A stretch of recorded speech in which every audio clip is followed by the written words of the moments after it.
what it taught me was I was a spoiled brat.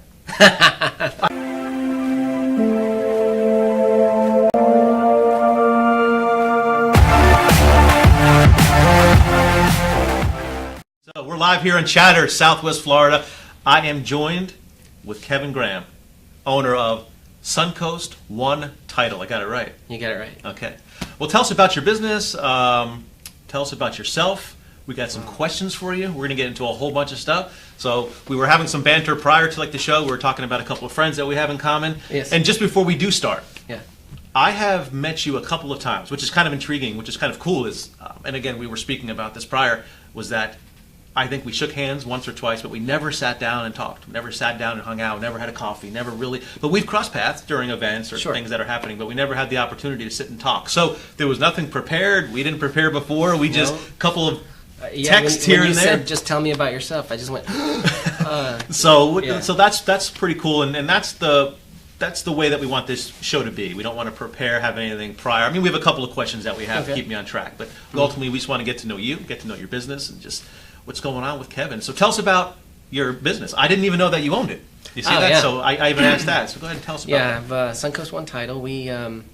It's interesting. I used to have an insurance agency, which was Integrity Insurance, and sold out to my partners, good people.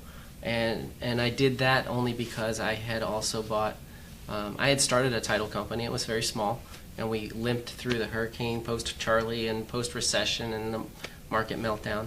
And quite frankly, the insurance agency is what kept us alive through that.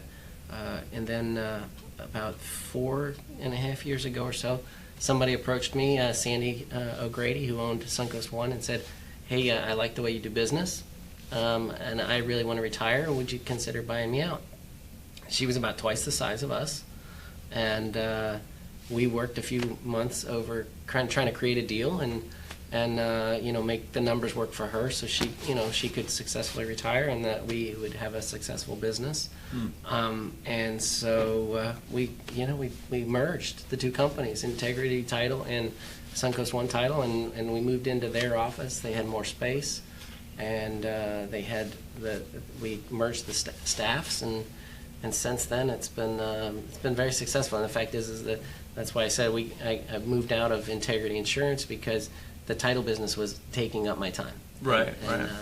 And so my partners came to me and said, "Hey, what do you think about selling out?" And I said, "You know what? Yeah, it's a good plan." When she approached you to purchase her out, Mhm. that's a question that we always have. We always, because it comes up. People are intrigued of what we're doing as a business and our emergence onto the market. It's scary. Yeah. It's scary in a sense where it's they're saying, please, do you want to acquire? And then there's business that you have to handle. There's clients that are tight with them, and Yes. now you have to forge that relationship with those clients. How did that go through your head, or was that an excitement? Was that part of it, saying I'm ready to take on the challenge? Tell me about that. There's some planning to do. I honestly have done I used to actually do some training for insurance agents and accountants and attorneys, and part of it was business succession planning and stuff like that. And one of the ways to do it is to go through a successful buyout. To get a successful buyout, in my mind, one of the things that you really need to do is make sure that the key person or the key people that are there stay there. Right. And create a good transition.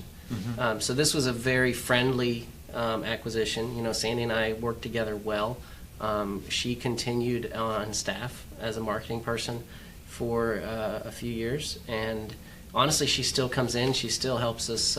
She's still a good friend, and we still invite her to the Christmas party. She's Sure. still part of the team. I was going to ask that. Did she happen to stay on? Because usually when these big buyouts happen, well, corporate-wise, even smaller businesses, the previous owner, if they stay on, that assists a lot. Yes. Because having a client, because I know if I was her client, knowing that, all right, it's being bought out, she's disappearing, and my relationship was very tight with her, Right. it'd be scary. It'd say, well, who's coming Absolutely. in? But if she approves, it kind of allows the customers to go ahead and approve as well. Sure. So, and like I said, she help. was our marketing person. I mean, she was our go-to.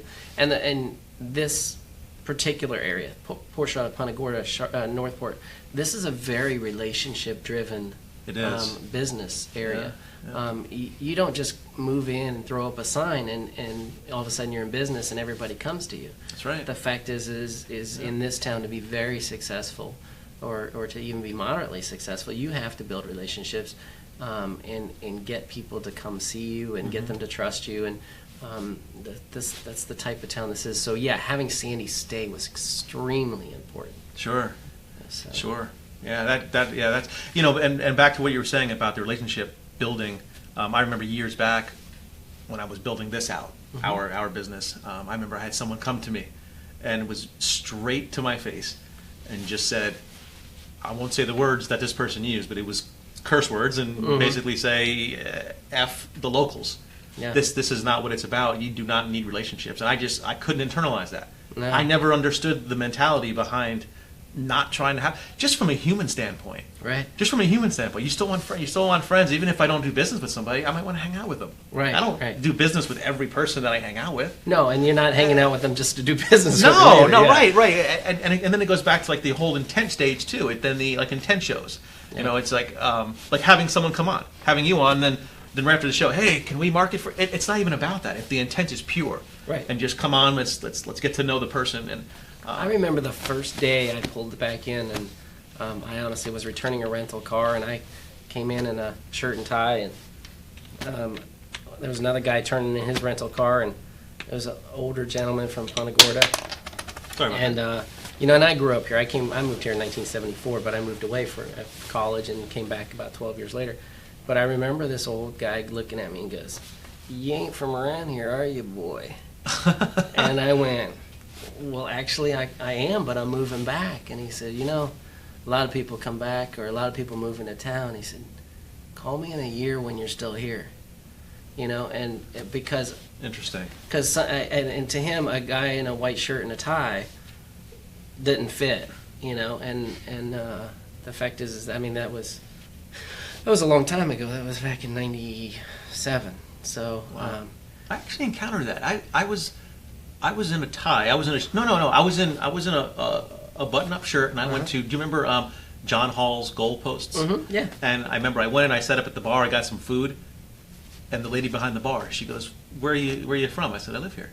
Yeah. And I remember that. It was right, because I was clean, dressed up, but doesn't mean that other people aren't. Yeah, it was, exactly. It was a unique experience. Like I was like, Right. no, I'm from here. Right. No.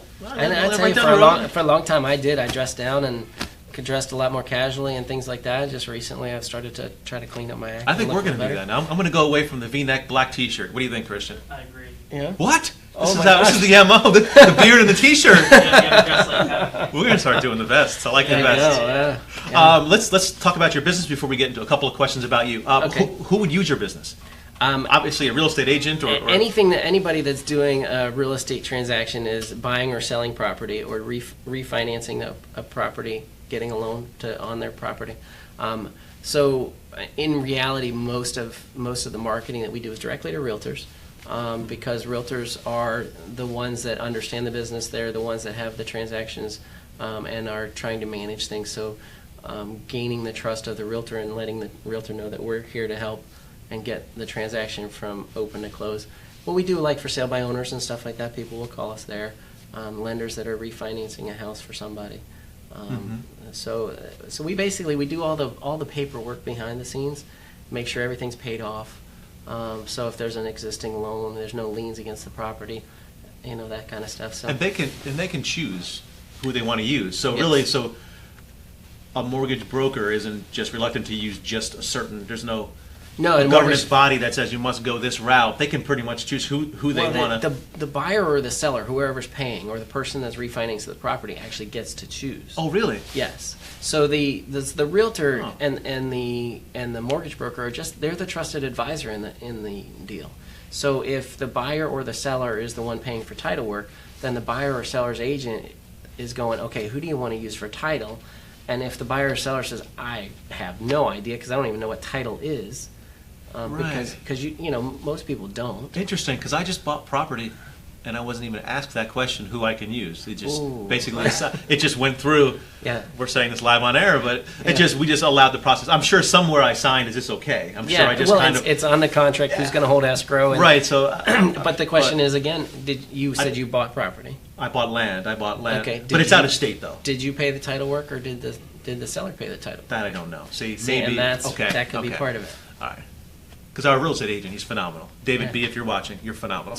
I'm sure he'll watch. David B., we should meet. But yeah, okay, all right. So I didn't know that. So anyone who is purchasing property, they can elect to work with you directly. If they are the ones paying title in the contract, the contract always determines is the buyer paying title or the seller paying title. In each county, there is what is traditional, but it's always a negotiable item. Sure. So whoever is saying I will pay title, they're the ones that are picking the title company. Interesting. And so, Interesting. yeah. And what we'll do too is we'll link up top on our Facebook posts, and also we're going to link up on top here. We'll put your social media pages, your website, any information. So that'll be up here, a clickable thing. We're going to cut for a commercial break, and we're going to be back in just 30 seconds or so we can relax and have a sip of coffee. We'll see you back here, Chatter, Southwest Florida, in 30.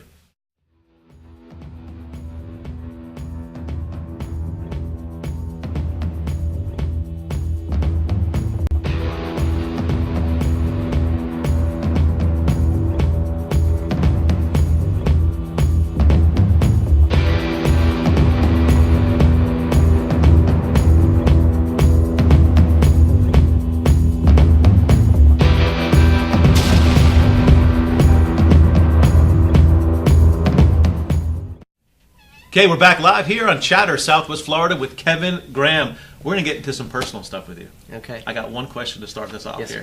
sir. Uh-huh. I got it right here. I can see. What are some common... No, you can't read I it. can't read it. I got to listen to you. What are some... You pointed. I looked. I did. What are some common misconceptions about you? That is a tricky one. That is a tricky one, because I was asked this recently. I think that there's two things that I've always thought differently about myself than I've heard other people say. One is that I love crowds. Crowds? Yeah, crowds. Like to go into a chamber meeting with 150 people, I don't always love that. Gotcha. There are times where I have to prep myself walking in. Gotcha. That I have to say, okay, it's time to work. Right. And my job is to go in there and meet people and make connections and Sure. and really connect with people. And sometimes I will stay with one or two people, and sometimes I know that the whole room is there and I'm okay with it. Right. So it's not always as natural as people think. Speaking of that, I remember the first time I met you was at a tri-chamber event.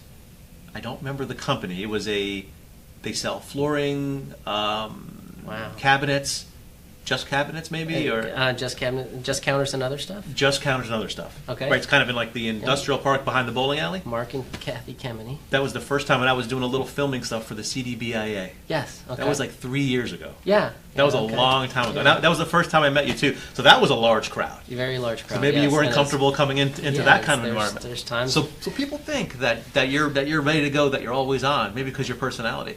Yeah, I think, and I'm better one-on-one.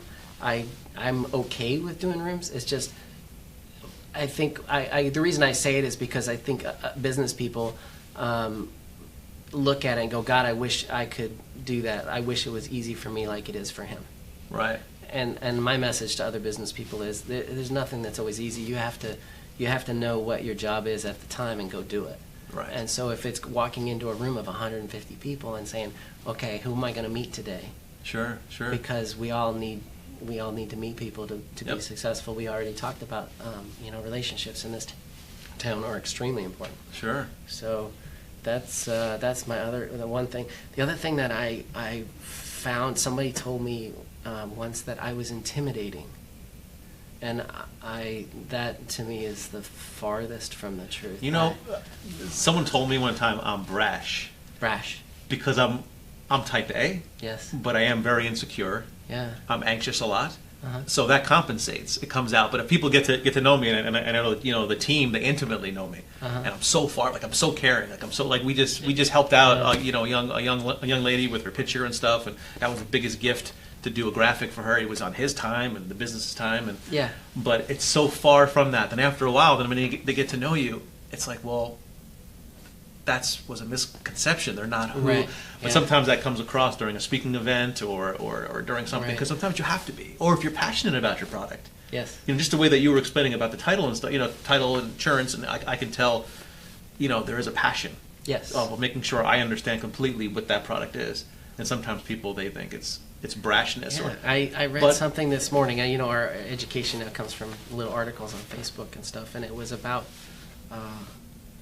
being intimidating. So I thought it was pretty funny that, and one of the things it talked about was, you know, that I might give people the impression that I don't have time for idle chatter. Well, and I guess I went, wow, sometimes I don't, and sometimes it's because I'm easily distracted. I have a terrible attention span. You know, if you weren't Yeah. sitting right here, I would have been talking to him in 30 seconds. I'm the same way. Yeah, exactly. Yeah. And then you throw in the like you said, type A personality. You have 100 things you want to get done. Mhm. You're thinking about the next thing you got to get done, and then you get distracted easily. Throw those three things in, and Yep. and unfortunately, I think some people, you know.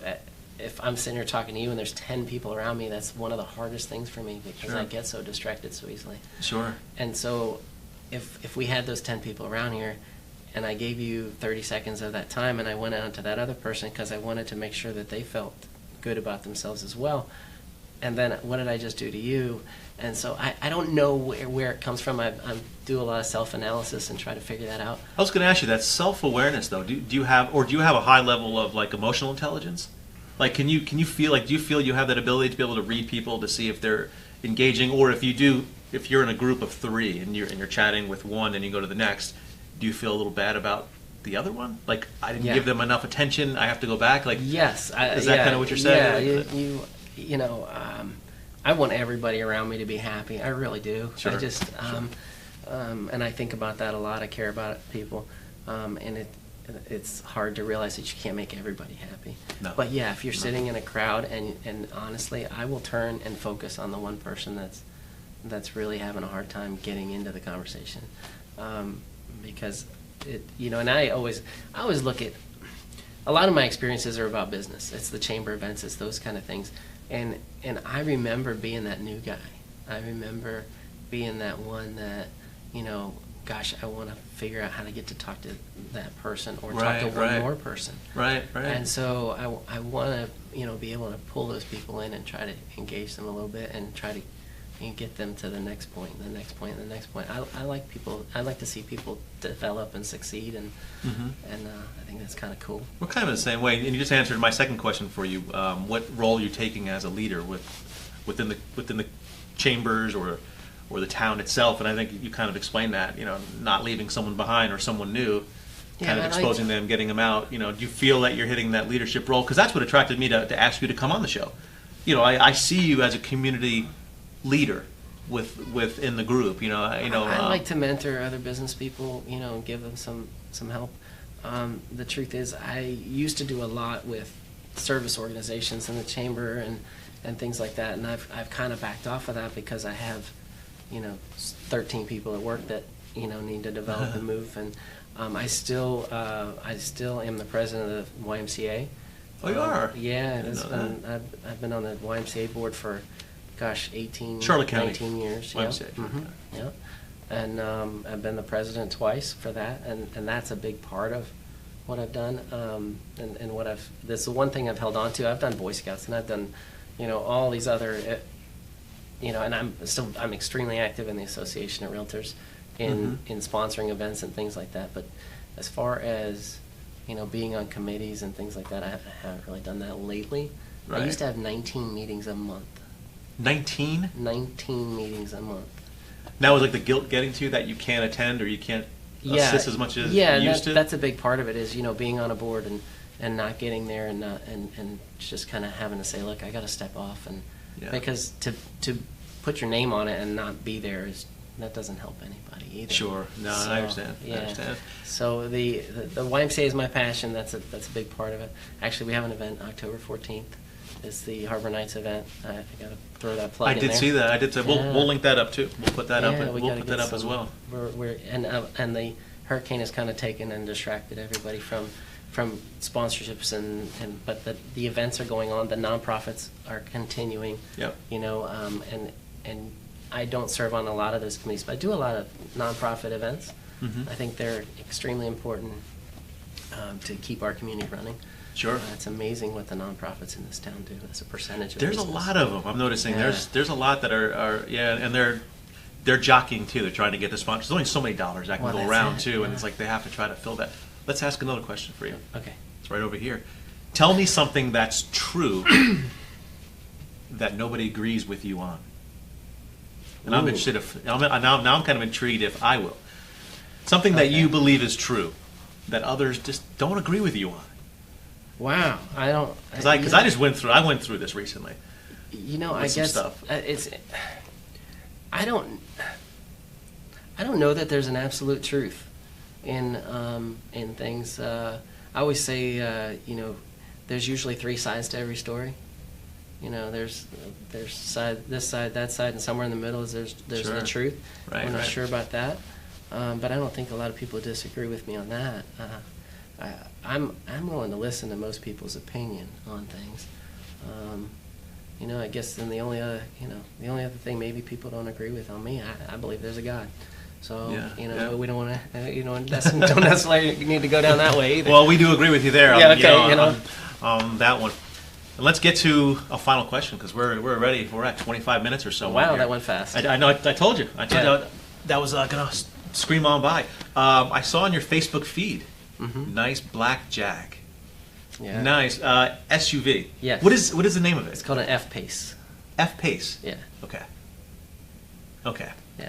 The And, F-Pace. Outside of that, Mm-hmm. let's put that aside as a purchase. Okay. What was the last item that you just spent a silly amount of money on? And a silly could be because we had a guest on that spent $100 at Prime. We had Dr. Comanche said she spent $1,000 on a dress at Saks. So people have all mine were the boots, which I didn't wear today, but I spent a silly amount of money on these great wingtip boots that I love. Yeah. So just what did you spend a silly amount of money on in your eyes recently? In my eyes. And recently it could be depends the on it. past year. Recently, I was, This is- I bought some clothes and stuff, but that's not probably the last silly purchase I made was I bought a boat last year. A boat. Yeah, I bought a 27-foot Sea Ray, and I thought it was a silly amount of money. Yeah. And then I bought the Jag, and I thought that's a silly amount of money. But truthfully, I went a lot of years pushing through and kind of limping along and trying to make a living and making sure I could pay for my house and my car and I had a friend of mine looked at me the other day and he said, "I can't believe you actually did something for yourself." And so I do think it's a silly amount of money, and I still shake my head and go, I'm not sure I should have done it. Right. My good old truck was pretty good. So It's the mindset too. We're kind of struggling with our business of the abundance mindset versus someone who's scarce. That whole thing. And we know we're blessed. We know we have to keep the abundance where it's if you do good, it's always gonna in some way. You know what I mean? The dollars come. Like it's kind of amazing because it's like when you think you hit a lull, you didn't. Yeah. It's sort of just a catch up. Right. And so if you look at the blessings that happened during that lull, it's like, well, that gave me opportunity to catch up or to spend time with my dad or my wife or whoever, or my kids or whatever it is. It just gives you an opportunity to look at what you weren't doing when you were so busy. Then all of a sudden it ramps back up and right. And and I've always said too, But abundance if you do all the right things for the right reasons, everything else takes care of itself. It does. And that's It does. It takes maturity. It takes time to learn that. It takes it's the wisdom. And recently I got to say, just the past couple of years, through a lot of stuff because we're a faith organization as well too. So as you mentioned, we're Christians, and we can say that live here. We don't preach it or anything with it, but we are. And when I noticed myself getting more involved in that, not that there is a miracle that says here you go, but I think it just purifies your heart a bit. Yeah. Which then makes you connect more with people. It makes people kind of connect more with you, no matter what religion or why you do it, whatever a person believes in, if it goes towards the positive. Sure. It's amazing it's amazing how it turns. Yeah. Even on your worst day, it doesn't feel like your worst day because that positive is right around the corner. Yeah, and then you got to look at it that way. That's so important. It's bizarre. Yeah, it's like this storm comes. Yes, power is out. We're suffering and struggling. What it taught me was I was a spoiled brat. I gotta tell you, it really did having my refrigerator right, like just everything right there. Yeah. Those couple of days, it humbled. Yes. It humbled yes. me. And now I can't imagine these folks that are suffering. Look at a second storm coming through. I mean, it is suffering time. Sure. And I just can't imagine. I mean, they might never have power again in that area. I mean, for Could be months, years. yes. It just Yeah. but for me to 48 hours without my Wi-Fi, Yeah. I was And to think, spoiled. an hour and a half south of here, those people are underwater. Yep. We just got a video. We just sourced a video from Marco and a few Mm-hmm. others a little south of Naples, and it's devastating. It's Right. really bad. And it's like, I mean, what can we do? We can run down some food.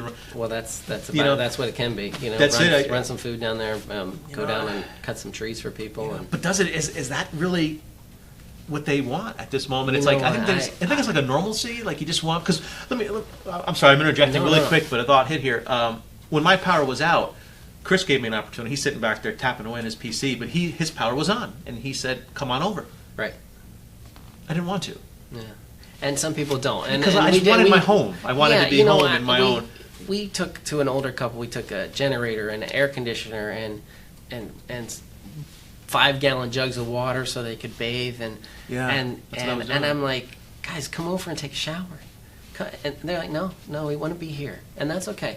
I remember after Charlie, there were people that showed up, and they walked up around and picked up branches off my yard and Yeah.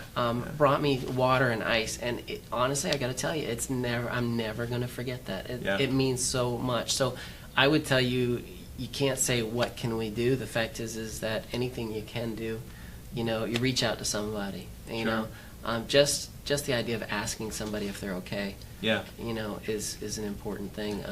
It's that human touch. That was what we did prior to the storm. I Facebooked before. I didn't think my power was going to be out for so long, but I said, if anyone needs their house checked, you let us know. And then Chris had his power turned on before, and he went and checked a few. So he jumped to me before because he had the power on to go ahead and do that. But I can tell in the messages that I had about 9, and I wrote them all down in a journal, knowing power was going to go out. But I put all the addresses and the names, and I got the messages back. A few of them, thank you so much. It gave them the peace of mind, and hopefully they'll pay that forward. Sure. It wasn't a selfish act. It was just I was just like, well, they're out of town or they fled.